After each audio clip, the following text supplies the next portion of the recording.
Hello friends, welcome back to my channel. আজকে আবারও আমি তোমাদের সঙ্গে একটি নতুন রেসিপি শেয়ার করতে চলে এসেছি। আর আজকের রেসিপিটি হচ্ছে চিংড়ির চপের রেসিপি। তো প্রথমেই এই চিংড়ি চপের রেসিপি তৈরির জন্য আমি কুচনো চিংড়ি নিয়ে নিয়েছি। আর এই চিংড়িগুলোকে ভালোভাবে ধুয়ে পরিষ্কার করে নিয়েছি। তো এখন এই পরিষ্কার করে নেওয়া চিংড়ির মধ্যে সামান্য হলুদ আর লবণ দিয়ে চিংড়িগুলোকে ভালোভাবে মাখিয়ে নেব।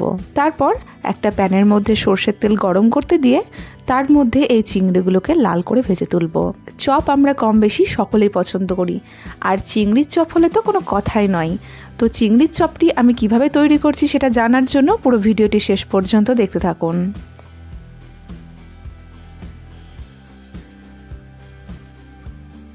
এই চিংড়ির চপ কুচানো চিংড়ি দিয়ে তৈরি করছি। এই কুচানো চিংড়ি তোমরা বাজারে খুব সহজেই পেয়ে যাবে।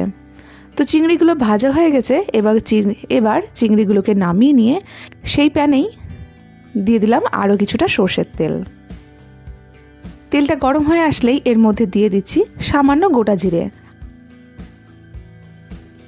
আর দিচ্ছি কুচানো লঙ্কা। লঙ্কাটা একটু নেড়েই এর মধ্যে দিয়ে দেব কুচানো পেঁয়াজ।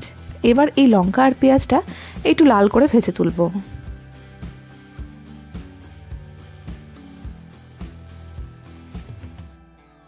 লঙ্কা আর পেঁয়াজটা ভাজা হয়ে গেছে। এবার আমি এর মধ্যে দিয়ে দেব সেদ্ধ করে নেওয়া আলু। আলুটা আমি আগে থেকে সেদ্ধ করে একটু ভালো করে হাত দিয়ে মাখিয়ে রেখেছিলাম।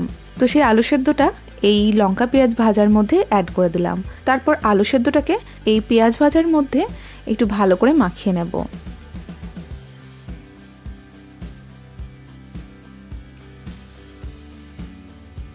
তারপর এর মধ্যে অ্যাড করছি লঙ্কা গুঁড়ো, দিচ্ছি জিরে গুঁড়ো,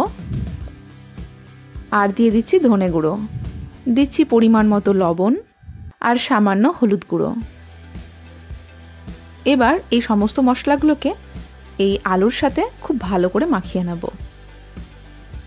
সকলের কাছে আমার একটাই রিকোয়েস্ট, এখনও যারা আমার চ্যানেলটি সাবস্ক্রাইব করেননি তারা প্লিজ আমার চ্যানেলটি ভালো লাগলে অবশ্যই সাবস্ক্রাইব করবেন, আর পাশে থাকা বেল আইকনটিকে ক্লিক করতে একদমই ভুলবেন না। তো আলুটা একদম মাখা হয়ে গেছে। এবার আমি এই আলুর মধ্যে দিয়ে দিচ্ছি ভেজে রাখা কুচানো চিংড়িগুলোকে। তারপর হাত দিয়ে খুব সাবধানে আবারও সমস্ত উপকরণগুলোকে ভালোভাবে মাখিয়ে নেব। এবার একটা ব্যাটার তৈরি করব। তার জন্য একটা পাত্রের মধ্যে একটা ডিম ফেটিয়ে নিলাম, আর এর মধ্যে দিয়ে দিচ্ছি বেসন, আর দিয়ে দিচ্ছি একদমই সামান্য বেকিং পাউডার, দিচ্ছি সামান্য হলুদ গুঁড়ো আর পরিমাণ মতো লবণ। এবার এই ডিমের মধ্যে সমস্ত উপকরণগুলোকে একটু ফেটিয়ে নেব। প্রয়োজন পড়লে সামান্য জল দেব। তো ব্যাটার একদমই প্রস্তুত। এবার মেখে রাখা আলু আর চিংড়িটাকে হাত দিয়ে এইভাবে নিয়ে চপের সাইজ দেব। চপের সাইজটা আপনারা আপনাদের ইচ্ছে মতন করতে পারেন। এখানে আমি এরকম লম্বা লম্বাভাবে তৈরি করে নিয়েছি। এই চপগুলো ভাজার জন্য এখানে আমি ব্রেড ক্রাম্ব নিয়ে নিয়েছি। তো চপগুলোকে আকার দিয়ে প্রথমে আমি ব্যাটারের মধ্যে চুবিয়ে নেব। ব্যাটারটাকে চপের গায়ে কিন্তু খুব ভালো করে মাখিয়ে নেব। তারপর ব্রেড ক্রাম্বের মধ্যে দিয়ে ব্রেড ক্রাম্বটাকে খুব ভালোভাবে চেপে চেপে কিন্তু চপের গায়ে লাগিয়ে নেব। এতে চপটা খেতে কিন্তু খুব ক্রিস্পি এবং মুচমুচে হবে।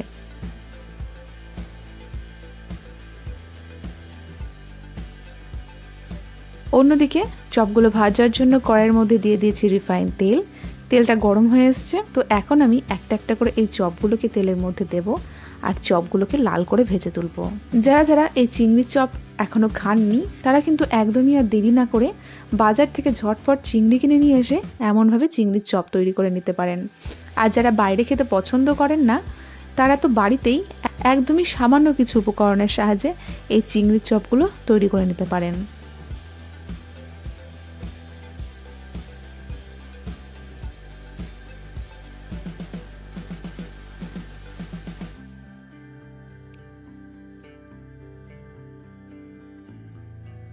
তো সমস্ত চিংড়ির চপগুলো আমার ভাজা হয়ে গেছে।